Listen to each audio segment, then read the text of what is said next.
Hello, everyone. I'm very excited to be welcoming Mr. Maurizio Leschiutta. Mr. Leschiutta is currently serving as the LeMans Daytona Hybrid Program Project Leader, whilst he has also served as the DTM Operations Chief Engineer for BMW Motorsport. He has also been the Racing Technical Director for Maserati, with which he and his team won no less than 14 titles. Overall, he has over 30 years of experience in the F1 and motorsports. This interview dives into the journey of Mr. Leschiutta from his very first role back in 1986 with General Motors Research Laboratories until today, and serves to analyze three main pillars. The first is how Mr. Leschiutta navigated through his career and gained increased responsibility and leadership capacity. The second is the logistical challenges of being in the forefront of one of the most competitive fields in the world, motorsports. And the third is where students, aspiring students, and young professionals should focus, and which technical/character qualities they should aim to develop to dynamically enter motorsports. I want to thank Mr. Leschiutta for taking time out of his incredibly busy schedule to reflect upon his journey, take me on a journey through unbelievable track and team wins, failures, which is also part of the game, how he overcame the adversity, and how the young generation of professionals can learn from his experience, from his vast experience. I can only sum this interview into a single word. That's passion.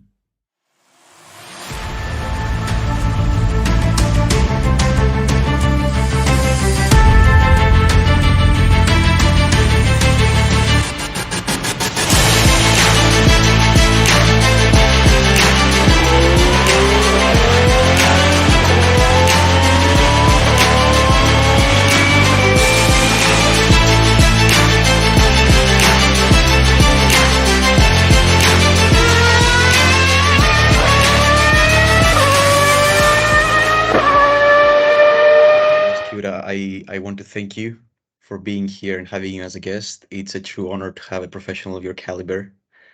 I think this discussion is going to be extremely interesting for students who will hear this interview and be inspired. It will also remove ambiguous information about your field and what young aspiring engineers would expect when coming into the industry. So my first question would be about your studies basically and how you developed your passion. Talk to me a little bit about how you developed your passion in mechanical engineering and then motorsport. Okay. Well, thank you for taking the opportunity to ask me. It's my pleasure to do this with you because I feel it's always a very valuable and very honorable thing to talk to young students who are looking to get into our business, tell them a little bit about what it's like and what we do. I started many years ago now. I started in university in when was it? 1982. Yeah, a long time ago. To do my my bachelor's in mechanical engineering, and then went on to do a master's in the United States at the University of Wisconsin. Afterwards, I've always had an interest in cars. When I was very young, I bought my first car when I was 14. It was an old junker that I wanted to fix up and spent most of my time in the garage fixing it. So I've always had a passion for auto mechanics, and it seemed quite reasonable for me to continue and try to get into the field of automotive engineering and especially racing because I loved racing. And so through my schooling, both at the University of Waterloo and then University of Wisconsin in Madison, I got specialized in engines. So my background is in internal combustion engines, and that's how I got kickstarted. Then one day I got a telephone call. I sent out a lot of requests to all sorts of different companies. I don't know. I maybe sent out 100. I probably got 20 responses, most of them saying, we're very sorry, but right now we don't have opportunities. And I think that's part of, that's the first thing that maybe students get discouraged. But I would always advise not to get discouraged at the first hurdle, not at the second, not at the 50th hurdle. Continue to push. because sooner or later that opportunity is there waiting for you.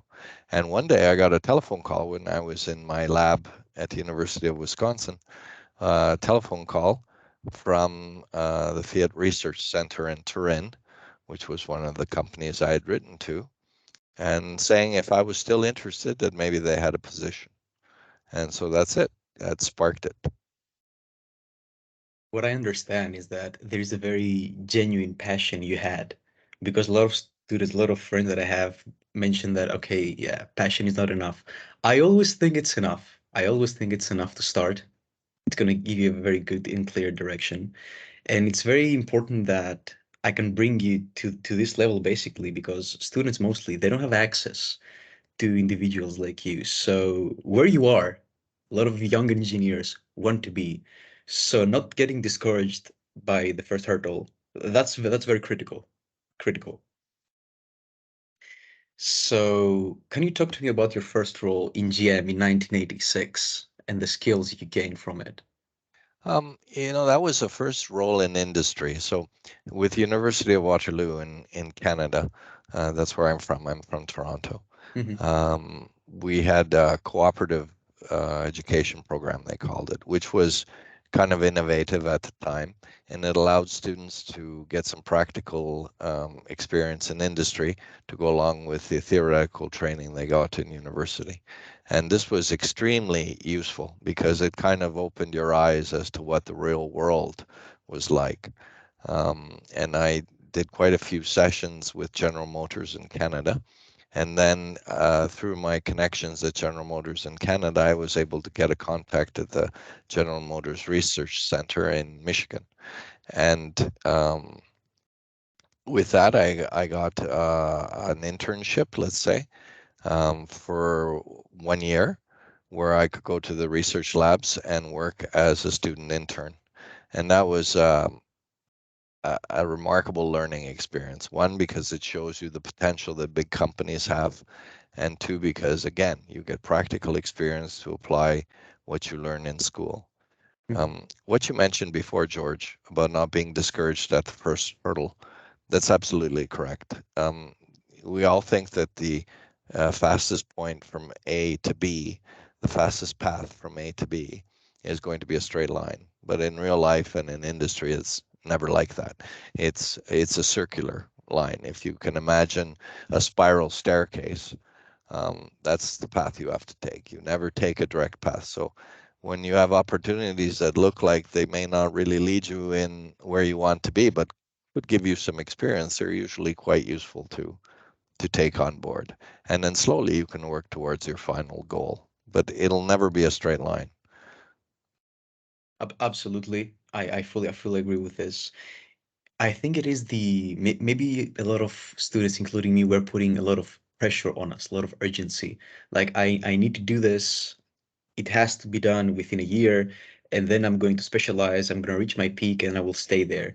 And it doesn't work like that most of the time. So you need to spend a lot of time gaining overall experience of the industry, and then maybe specializing at some point. But it will never be a straight line. I fully agree with this. Absolutely. So if we move on to FCA, that's where you gain a racing element. That's where the racing element comes in to play because you mentioned that you loved motorsport when you were a little child. So can you talk to me about transitioning to FCA and the skills you gained from that role? Okay, as I mentioned, I received this call when I was in university from the Fiat Research Center and started with them in 1989. It was a big transition for me because I'm of Italian background, but Mhm. I'm born in Canada and raised in North America. So it was a bit of a cultural shock to come into the Italy of the early 90s from North America. I did have some knowledge of the Italian language, which then developed since then, obviously. And there I started to work on, I actually started with the Alfa Romeo IndyCar program Mhm. at Fiat Research and working with Abarth at the time, which was the Italian, let's say the racing operation that ran the Lancia Rally program. And they were also hosting the development of the Alfa Romeo Indy engine, which was a methanol fueled V8 turbo engine. And that's where I started working. I did my first combustion studies with spray patterns and injector styles, but it was nice to see finally a final product, which was the V8 engine on the dyno. Up until that time, I had always worked with very lab specific single cylinder research engines, but this was a nice chance to see the finished product in front of you and also see the application. One of the nice things of racing that I like is the very short time to market it offers. You can go to you can go from an idea on a white sheet of paper to a finished product in very little time. Whereas perhaps if you look at the scale in the airline industry, it's something like 25 years. In the auto industry, it's 5 to 6 years. And in racing, it could be less than 1 year. And that satisfied perhaps the what you said, that everyone has this pressure to get to where they're going really fast. Racing offers this to you and kind of satisfies this opportunity. Is that the element that makes you so enthusiastic about it? I think it is. Yes, yes, the short time to market is rewarding because Mhm. you can spend. I mean, if you look at the airline industry, the 747 airliner was designed in the early 60s, and that airplane was just retired from production, I believe, at the end of last year. Yeah. So look at, that's 50 years. It's almost 60 years. Yeah. So you can imagine that if you worked for Boeing and you started as a student, you might retire and maybe never see a finished product roll off the line. Who knows? Whereas in racing, that doesn't happen, and that's certainly that's rewarding. It fuels a fire. How about the impact of this fast pace within team setup? Because as engineers, we are taught during university, of course, to be very precise, very calculative. We're not necessarily developing our soft skills. This is something that happens later with experience, through friction with industry. So, how did you develop your soft skills while moving through roles? This is a very good question, and I'm very curious about this friction with industry. What do you exactly mean by friction with industry? What I mean is basically going through the motions whilst being on a roll on a day-to-day basis because there is challenges. You need to liaise with senior members of staff. Maybe you want to do an input, you want to make an input, apologies, but you are not very knowledgeable as an intern, for instance, so you hold back a little bit. All these kind of thoughts run through the minds of interns. So, Right. Um, I think that going also back to something you said earlier, mhm. uh, you never giving up after the first few obstacles. I think there's a mix of determination and ambition and luck in any career path. So you can create, people say you can create your own luck. I don't know that that's true. I think that by being persistent and determined, you can make sure that any opportunity window that opens, that you can try to be at the right place at the right time. And that's where the luck comes in. And that was my case, at the beginning when I was writing 100 letters and only 20% wrote back to me, and most of those were unfortunately negative replies. And then one of those letters, there was a telephone call. So this is the first thing that I would encourage people: never give up. The second thing is that you always meet people twice in life, and it's always a good practice to be nice, because it may turn out that you meet that person again, and next time he or she will give you a hand. Yeah. And networking is so important. So when you meet people, especially on a professional level, it's always good to make sure that you exchange a contact, get an information like a phone number or an email, and maybe drop a line and say it was nice meeting you, because increasing your network is one of the key factors in success in industry in general. And this is not just engineering and not just racing, this is in general. I kind of learned that the hard way, because initially I was not so open to that. I was thinking that that I was on the up and rising, and that I could do things by myself, but you never do things by yourself. You do things with the help of others. And so this is a very important part to try to develop the soft skills that you're talking about in engineering, because it's not just numbers and drawings and mechanics. It's about people, and so you need to be able to liaise with people and do it in an effective way. So I would always encourage students to take these courses and how to work with teams, how to do team building, Mhm. um, and so forth, because they are an important part of the development. Absolutely. And if I'm allowed to add, I believe it's very important to develop your network in a very authentic manner. I personally don't like cold networking. I like to get to know the individual, get to know the person. So I believe as a young, like aspiring engineer, if you build an authentic, good network, you cannot lose in this game. And as you said, I've never heard about this, but I just now I'm thinking of it. You meet a person twice. So that's an incredibly good point because we're always talking about the industry and going through the motions and being a good engineer. Okay, what about the people? These are the ones who are working with on a day-to-day basis. So I think it's very important to highlight these elements within the industry. So if we move on to Ferrari, you stayed there for the best part of 11 years, Yes, starting in 1991. correct. Can you talk to me about the projects you worked with? I know it's a lot of them, so maybe you want to highlight some of the ones that had the most impact in you. Okay. So moving to Ferrari was a dream, obviously, because for me, it was an honor and the fulfillment of the dream to work for a mark like that. In Formula One, I worked in Formula One. I initially started with engine development on the dyno, Mhm. um, because that was my background, and I very much enjoyed it. And I aspired to go to the races, and finally got the opportunity to do that in 1993. Actually, my first Grand Prix was the Canadian Grand Prix, so back in my home country. So that was kind of an interesting coincidence. I worked as a race engineer, engine race engineer, for the better part up until '96. Then I was responsible for 4 years for the engine supply program to the Sauber racing team in Switzerland. And this was again an opportunity um, to see a different facet of the operation. It wasn't so, because Sauber was not going to be a top team. They were not going to vie for the championship, but it was an important customer and an important political link for Ferrari. And so it was an important part of developing some of these soft skills. And as I mentioned, you meet people twice in life. I had developed some very good relationships with some of the folks in Sauber, and now the one of these people, he's the head of the LMDH project on the Porsche side, and I met him again after many years. And again, we kicked it off really well because we had known each other back then and had developed a good relationship back then. Especially in our world in racing, it's a very small world.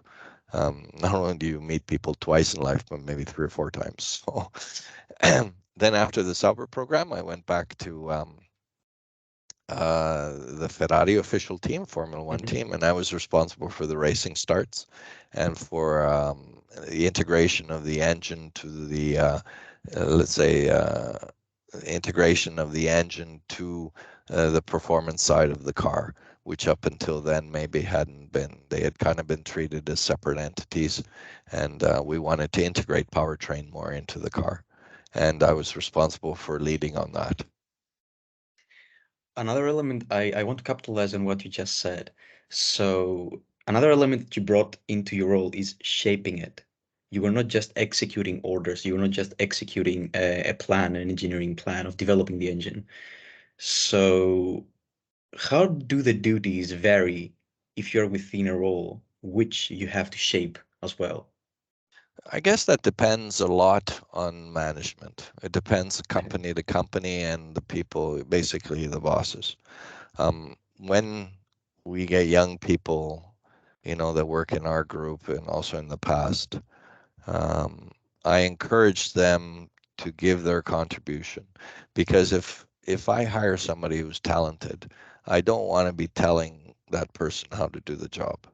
I want them to tell me how we could do it better, and otherwise I wouldn't hire them. I would do it myself. So It's important from a management point of view when people go into management positions to give a little bit of freedom to you know, guidelines. I mean, as a manager, you're responsible for guiding, but Mhm. um, not micromanaging.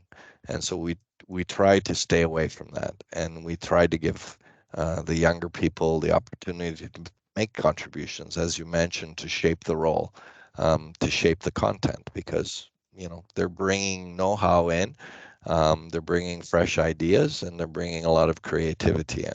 They may not have experience. I mean, young guys like you, obviously you cannot have experience because coming out of university you're just starting, and no one can, you know, when people say you don't have experience, I go, yeah, but I wouldn't be interviewing a student because he has experience. I have an interviewing a student because he has qualities that I think can grow in time.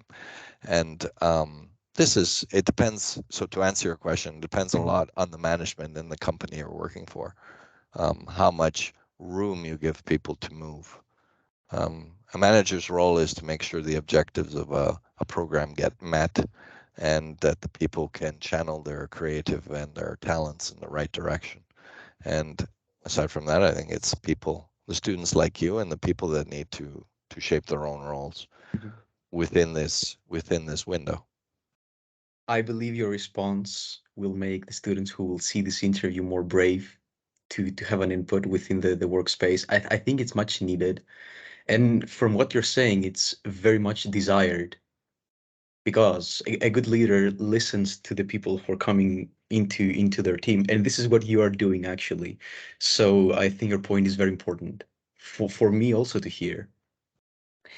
So if we move on to Maserati in 2003, you spent again the best part of 11 years working with Maserati. So Correct. can you Yes. talk to me about that transition? Yes. Maserati, I think, was, if I were, you know, notwithstanding that every work experience is valuable, I think that Maserati was probably um, one of the pinnacles of my work experience because it allowed me to take what I had learned in my previous jobs, in particular in Ferrari, because I learned a lot in Ferrari. It allowed me to take this knowledge and, with a clean sheet of paper, create something with it. Because when we started in Maserati in 2002, Mm, there were three of us. We were the three founding members, or the refounding members, because Maserati racing existed in the 60s. But we were the refounding members of the racing team. And we created the GT1 car, which became quite iconic, which is the MC12. So we were able to start with a clean sheet of paper and create a legend. And I'm very proud of that because I'm proud that I wrote a little part of that history. So it was very rewarding. Um, Again, working within the confines of the company, it was difficult to, at the time, Fiat was restructuring all the racing operations. They were beginning to tone things down. It was a period of, there are motorsports in general with car companies go through sinusoidal periods. Yeah, there are high points and there are low points. I think we entered into a valley at that time, and unfortunately, we closed down the operation in 2015. But it was extremely rewarding. We had a great team of people, and it was nice to create something like the MC12 and then the Gran Turismo GT4 car and Trofeo car. if I may have a very personal input, I love these cars. And when I saw your CV, it was a highlight from my part as well. I really needed to ask these questions. So it goes back to what I previously mentioned, but how did you feel about the responsibility of carrying that division partly on your back? Oh, well, I was very honored. Um, it was, of course, not easy because, as I mentioned, it was a low point in the motorsport popularity amongst automakers.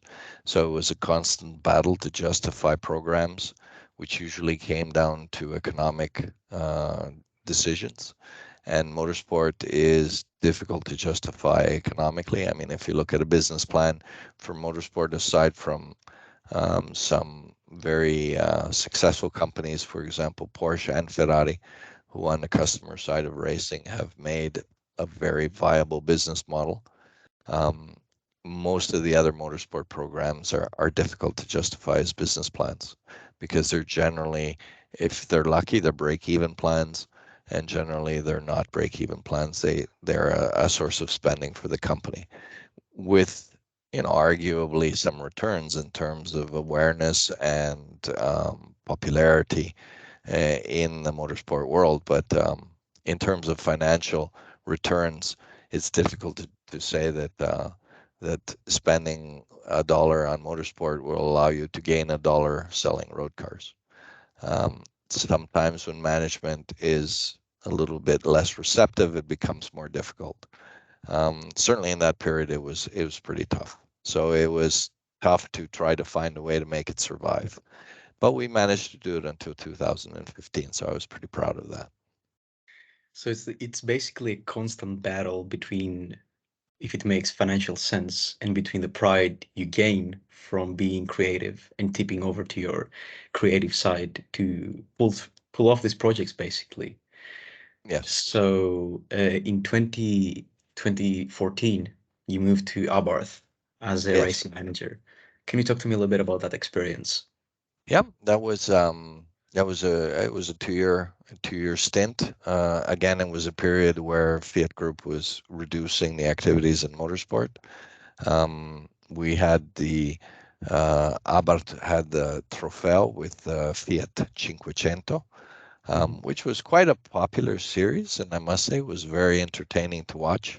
And also, we wanted to get into the world of supplying engines to the Formula 4 uh, category, which had just started. So prior to that, Fiat Powertrain had been supplying Formula 3 engines and had been quite successful. But then Fiat decided to stop this, and they were looking for something that could make more business sense. And Formula 4 appeared to be that. And we managed to produce an engine for the Italian Formula 4 Championship. And then I managed to, along with my colleagues, I managed to sell the program to the ADAC, and we introduced an Italian engine into a German championship. So we entered the German Formula 4 Championship powering instead of Volkswagen powering their cars. So that was a bit of a victory for an Italian manufacturer to enter into a very demanding market, which was the German market. You stayed in Abarth for 1.5 years, so the achievements are quite vast, to be honest, from my perspective at least.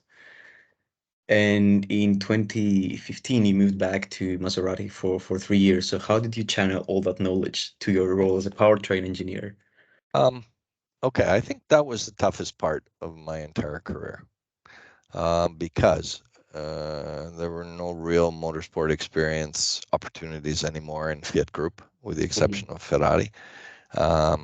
So it was a choice, and I said, well, maybe it's time to change. Maybe it's time to see what the production, the road car market is like. And I wanted to get either into the electric vehicle development area or continue with engines. And in the end, the opportunity was with engines. So I spent 2000, let's say I spent 2.5 years or almost 3 years with Alfa Romeo in the development of the engines for the Giulia and for the Stelvio. And again, what I carried in from the racing experience was the teamwork. We had what I thought was a very good team working. I was head of the reliability engineering, and we built a very good team of people with a good team spirit, which we still have today. I mean, I still see those guys. We have periodically, maybe once every 2 or 3 months, we get together for a dinner in Modena because the team spirit is still there because we built on the human relationships. And this is what I carried from racing because otherwise, believe me, the road car market is far more complex than the racing market. The products are much more complicated. The processes are much more complicated. The time to market is a lot longer, which is what I did not like. Mhm. And eventually I moved out of it because I realized it really wasn't my cup of tea. But it was good to gain that experience, to be able to understand that. It's very evident that you seek actual growth through your roles, and I think it's very refreshing to hear as well, and to be able to I resonate with your passion that you have. Then you in 2018 you moved to a W racing team in a different realm of motorsport in the DTM now. Mhm. So how did that transition happen? Well, I realized that the road car market really wasn't my cup of tea, and I wanted to get back to motorsport. Hmm. In motorsport, you kind of need to be on the market for people to know that you're available. So I said, again, going to work for a small team in Belgium is not a direct line from A to B, but it's a way to get circularly back into the market. I had the opportunity to do that because they were looking for someone to take on the role of technical director and the program manager for DTM, and it was an opportunity to work with Audi Motorsport, which was, of course, for me, an honor because very competent company, and it just clicked. And then I said, okay, this sounds like the challenge. I mean, I had almost 30 years experience in the Fiat Group, and to leave a 30-year career is kind of like jumping into the dark. But I realized that it's what I had to do, and it I turned out mean, to be a wonderful experience. as a professional, I'm sure your track record shows that you seek the challenge, but I'm sure you needed to redevelop yourself after 30 years. Yes, It would have been a little bit scary, it was, no matter the especially experience. especially at almost 60 years of age. It was quite scary. But again, um, earlier on in this conversation, we said that the opportunities you don't create opportunities, but you have to be there to jump on the train Mhm. when it's passing, as we say in Italian, and to recognize that it's a potential train that you could get on, and that's what it was. It was a way to get back into the racing world, and I don't know how long it was going to last. And moving to Belgium from Italy was difficult, but I had a little bit of French background from because I'm Canadian and Canada's bilingual, so it Mhm. wasn't a complete jump in the dark in terms of language.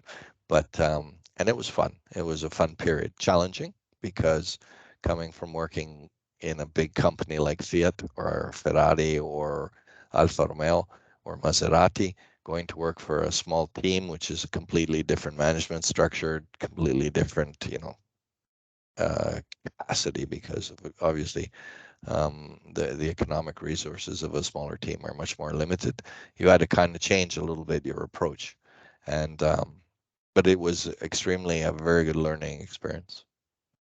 Did the challenge element ease up at all when you moved to Munich and worked as chief engineer for BMW in the same Um, capacity? it was going back into a more familiar world, Hmm. working for a manufacturer. So I was, kind of well aware of the workflows that happen in a big company. BMW is very much like any other big company. It has its pros and cons. It's a wonderful company to work for, so I'm very happy that I moved to BMW. It was always a dream because I had tried to get into BMW many times before, even when I was in Formula One. Um, so it was an opportunity. And again, another train passing. One day, I was at a racetrack and I was asked, we're looking for this for next year. Would you be interested? And I said, sure, I'd be interested. And that's how it came about. So in 2000, at the end of 2019, I left WRT and joined BMW. I was chief engineer for DTM in 2020. That posed new challenges because, as you know, 2020 was COVID, Yes. Yeah. a world pandemic. So operating something like a racing program during a pandemic was yeah, it posed interesting challenges. Certainly not anything I'd ever seen before in my life. So Mhm. we had to find creative solutions for things. And I found in BMW a very good and a solid team of people.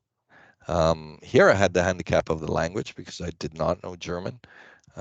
But luckily in our world, the operating language is primarily English, so that made things a lot easier.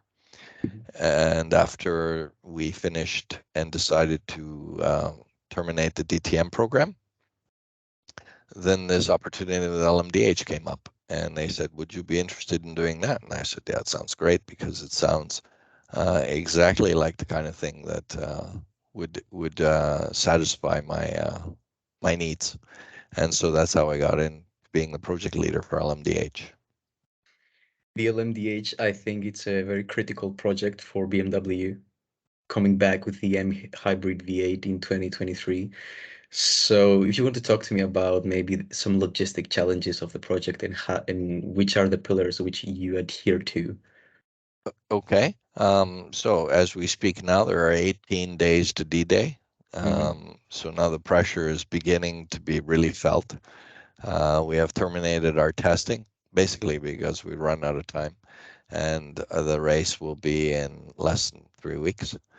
So it's also a big challenge because the first race event will be a 24-hour race. It's the most important event of 2023. So our debut will be in one of the most challenging and grueling races of the IMSA season. Um, so if anyone said, do you set your goal? Do you set your goalpost high enough? I said that's pretty high. Um, the challenge of the LMDH program was, you said, what are the challenges? The challenge of the is for sure the time. Mhm. When we got the program approved by the board, it was we had 18 months to develop a car. So 18 months, even for a very capable company like BMW Motorsport, is a major challenge to make things happen. It was a zero error, zero time program, and we did our best. I think we have a very nice looking car. Hopefully, it will be also very fast in the race and competitive. I'm sure we would have liked to have a little more time to perfect some things, but that's just not the case. Um, one of the challenges of the program, because LMDH requires you to work with a homologated constructor, we Mhm. had chosen to work with Dallara. Dallara is an excellence, as you know, in the motorsport field. Um, and our racing team, our factory team, and our core program, which is going to be IMSA, was American. So now Mhm. we had to make these three cultures work together: German culture, the Italian culture, and the American culture. And believe me, this poses challenges on a human level, which at times are quite difficult to solve. And I think this was also one of the big challenges of the program, is making these three different groups of people work together effectively. And hopefully we've done that, and we'll soon find out in less than 18 days. So it sounds as if this program challenged all your gain knowledge on every single realm that someone could think of. So in a human factor, as you said, you need to combine basically three nationalities within a project. And 18 months, for people who understand, is pretty much nothing in the automotive world to develop a car from zero. So if I may add my congratulations, and I want to wish you a complete success of the project. I think these are exciting times and ones you especially live for. So, Maurizio, what can I say?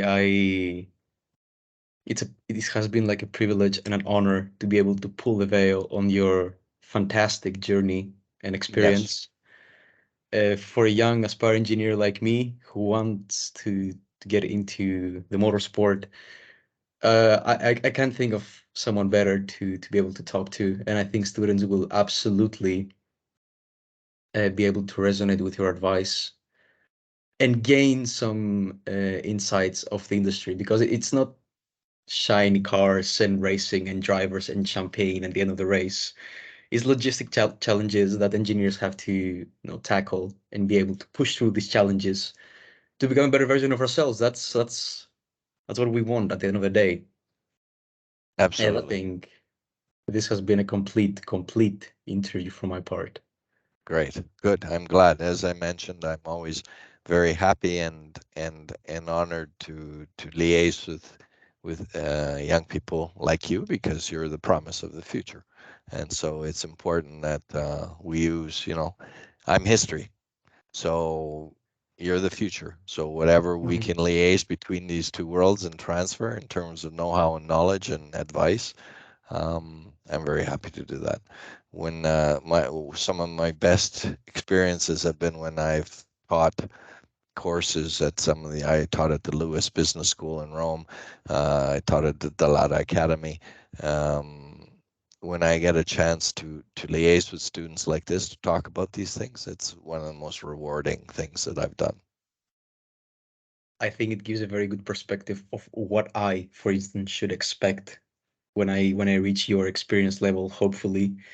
Because giving back, as I understand, that's a very important part of your professional experience. Not just you don't want to develop as a professional only, you want to give back to the young generation, and that's very admirable of you. And I aspire to gain these qualities when I reach that level. George, thank you for reaching out, and My the pleasure. fact that you wrote to me proves what you just said.